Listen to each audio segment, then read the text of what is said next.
हर महीने आता हूं। जब आपके हृदय में कभी कोई बात आ जाए कि बाबा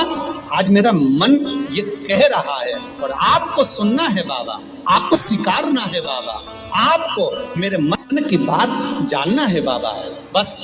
हाथ में चंदन लगाया,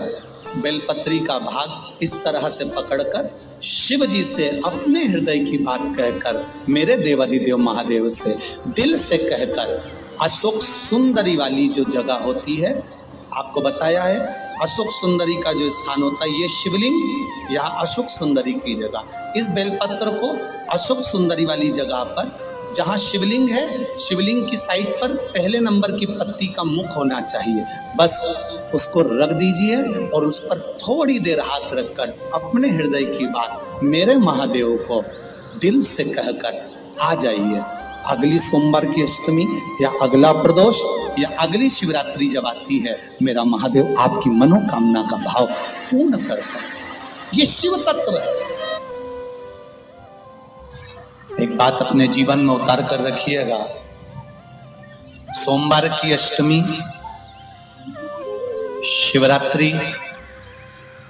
या सोमवार, प्रदोष, बन सके तुम्हारे पास में शिवालय हो या बेलपत्री का वृक्ष हो, वहां दीप दान अवश्य करना चाहिए। अब एक बात का स्मरण आपको रहे थोड़ा सा, अगर किसी कामना के वश अगर हम दीप लगा रहे हैं या हमारे मन में कोई भाव उत्पन्न है और हम बाबा से कहना चाहते हैं कि बाबा मेरा ये कार्य है आप पूर्ण करिएगा, तो फिर शिव मंदिर में भी लंबी बाती का दीप आप प्रदोष या सोमवार की अष्टमी या सोमवार या आप शिवरात्रि को बाबा से निवेदन कर कर लगा सकते। हाँ, विशेष जब कोई एक बहुत बड़ी बात हो और आपके कार्य में कहीं अटकल हो रही हो, तो एक ही दीप में दो बाती, शिव और शक्ति, लंबी बाती बनाई, शिव और शक्ति के नाम से दो बाती एक साथ एक दीप में भी लगा सकते। पर कब? जब विशेष कोई आपका कार्य हो और वो अटक रहा है, विशेष कोई कार्य, और आप बाबा से प्रार्थना कर रहे हो, तो दो बाती का भी प्रयोग आप कर सकते हैं। ऐसे शिव तत्व।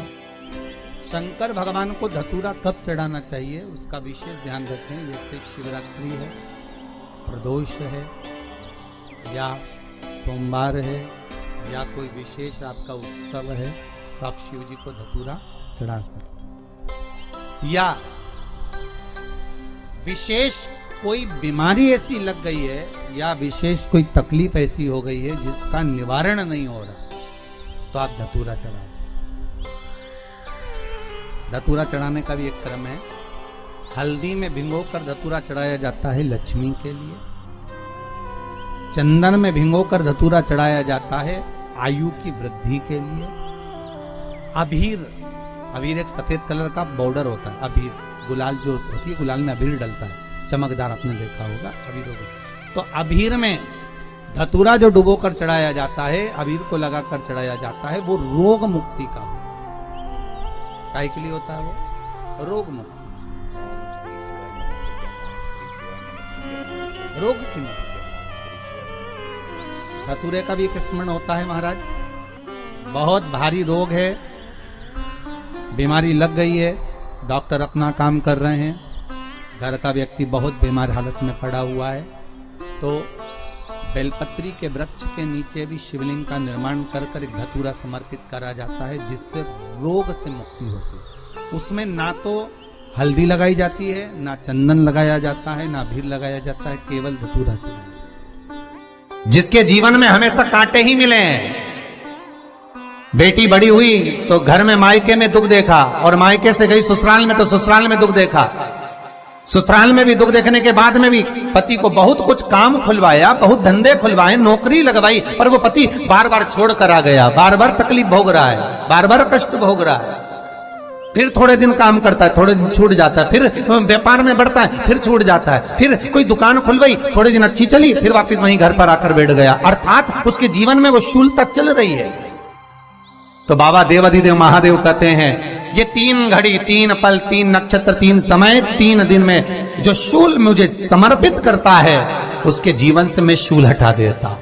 वो 3 दिन लिखे स्कंद पुराण में।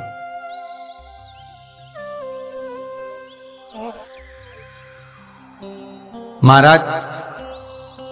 बैसाख महीने में जो प्रदोष आती है, बैसाख के महीने में बहुत ध्यान से सुनना भाई, जो अपनी जिंदगी से बहुत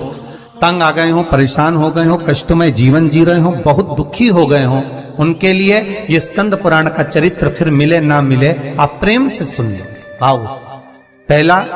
बैसाख महीने की प्रदोष, चाहे वो शनिचरी प्रदोष हो, चाहे रविवार की हो, सोमवार की हो, मंगल की हो, बुधवार की हो, गुरुवार की हो, शुक्रवार की हो, शनिवार की हो, कोई भी वार की हो, पर बैसाख महीने की प्रदोष, प्रदोष काल में शाम का समय सूर्य डूब रहा हो, बस डूबा ही हो, और उस समय पर सूर्य के डूबन के तुरंत बाद बाबा को धतूरे के साथ में बेलपत्री ना चढ़ाते हुए बेलपत्री के वृक्ष के 7 कांटे बाबा के शिवलिंग पर समर्पित करे जाते हैं महाराज, अपनी जिंदगी में अड़चनों को हटाने के लिए। फिर आप जिस व्यापार में उतरे, जिस व्यवसाय में उतरे, जिस नौकरी में उतरे, आप दिल से करें, आपको तरक्की मिलेगी। आप हार नहीं सकते, नीचे नहीं आ सकते, उन्नति पर ही चढ़ेंगे। एक वैशाख मास की प्रदोष, दूसरा शिवरात्रि के दिन मध्याह्न का समय। महाराज जो बड़ी शिवरात्रि होती है माघ की, बड़ी शिवरात्रि के अंतर्गत मध्याह्न का समय, दोपहर के ठीक 12 बजे, चाहे फिर वो कोई भी दिन हो महाराज, शिवरात्रि जिस दिन पड़ रही हो,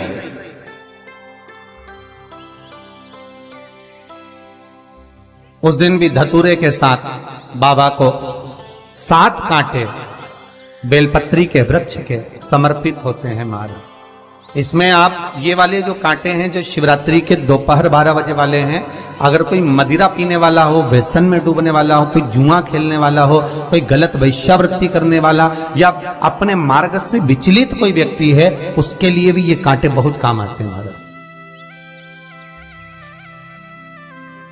दूसरा, पार्वती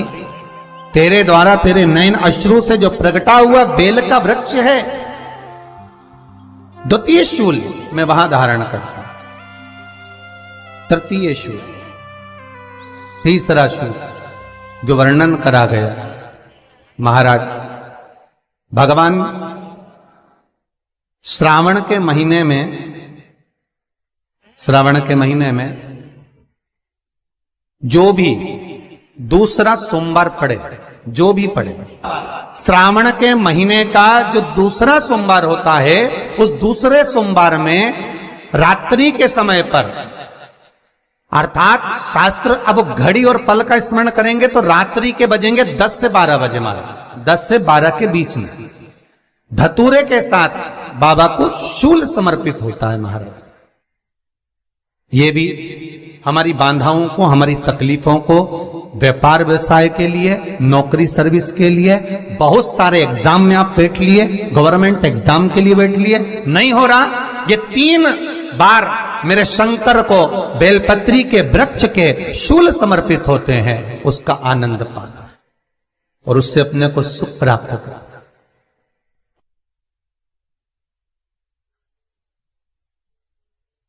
कि बाबा भोलेनाथ जी के नयन अश्रु से जो प्रकट हुआ वो रुद्राक्ष का पौधा है, माता पार्वती के नयन अश्रु से जो प्रकट हुआ वो बेलपत्री का पौधा है, और उमा और महेश, जिस महेश के वंशज है महेश्वरी, जिनकी 12 खाम प्रगटी है भगवान महेश के द्वारा,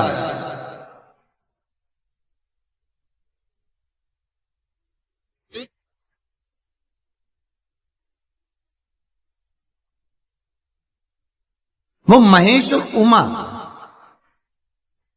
उमा और महेश का जो चरित्र है कि उमा और महेश का जब प्रागट्य हुआ, उमा और महेश जब दोनों आनंद में विभोर होकर जब चलते हैं और दोनों के बैठने से तप मुद्रा से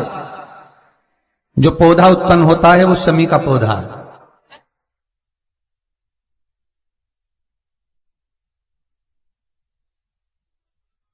शमी का पौधा। तो एक बात ध्यान रखिए, शिव जी के द्वारा जो निर्मित हुआ उसमें कोई शूल नहीं है, उसमें कोई कांटे नहीं है। पार्वती के द्वारा जो निर्मित हुआ बेलपत्री का पौधा, उसमें कांटे हैं। और पार्वती के मिलन से भी जो उत्पन्न हुआ है शंकर के साथ में, उसमें भी कांटे हैं। शमी के पौधे में भी कांटे हैं, शमी के वृक्ष में भी कांटे हैं।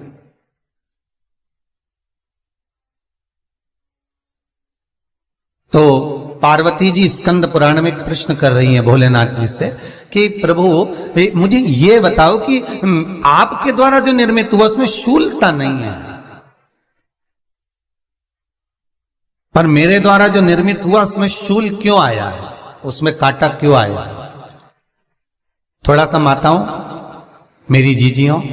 आपको थोड़ा बुरा तो लगेगा इस प्रसंग को सुनकर, पर लग जाए, पर आज कथा निकली है तो सुन लो है कि शिवजी जिस रुद्राक्ष को उत्पन्न कर रहे हैं उसमें शूलता नहीं है, पर पार्वती जी जो संग में मिली हैं उसमें भी शूलता है, और पार्वती के द्वारा जो प्रकट हुआ बेलपत्र उसमें भी शूलता है। तो भगवान महादेव बोलते हैं पार्वती, मैं तुझे कुछ कहूं और कहने पर तुझे तेरे हृदय में कोई बात चुभे, शूल लगे तो मुझे ठीक नहीं लगेगा। नहीं नहीं नहीं, आप कहिए प्रभु, मैं सुनने के लिए तैयार हूं, आप तो बोलो कि कारण क्या है। भगवान कहते हैं पार्वती, बस अंतर इतना है, नारी का जो स्वभाव होता है, स्त्री का जो स्वभाव होता है, उसके हृदय में छोटी छोटी बात के शूल बहुत होते हैं।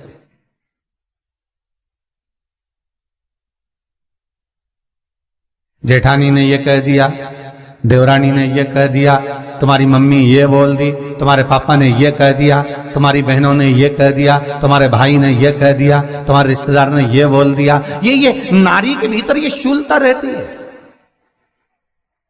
तो पार्वती जी बोली कि जितना तप आपने करा उतना तप मैंने करा, और जितनी साधना आपने करी उतनी साधना मैंने करी, और जितना आराधना दिल से आपने करी उतनी आराधना दिल से मैंने करी, फिर इसमें शूलता कहां से आ गई?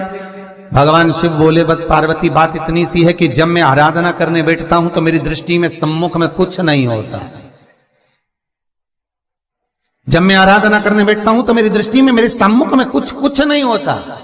कि कौन ने क्या करा है, कौन ने क्या बोला है, कौन क्या कर रहा है, उससे मुझे मतलब नहीं होता, उससे मुझे कोई मतलब नहीं। पर पार्वती, जब तू आराधना करने भी बैठती है ना, तो तेरी चित्त वृत्ति में कहीं ना कहीं किसी ना किसी रूप में कोई शूल आ ही जाता है।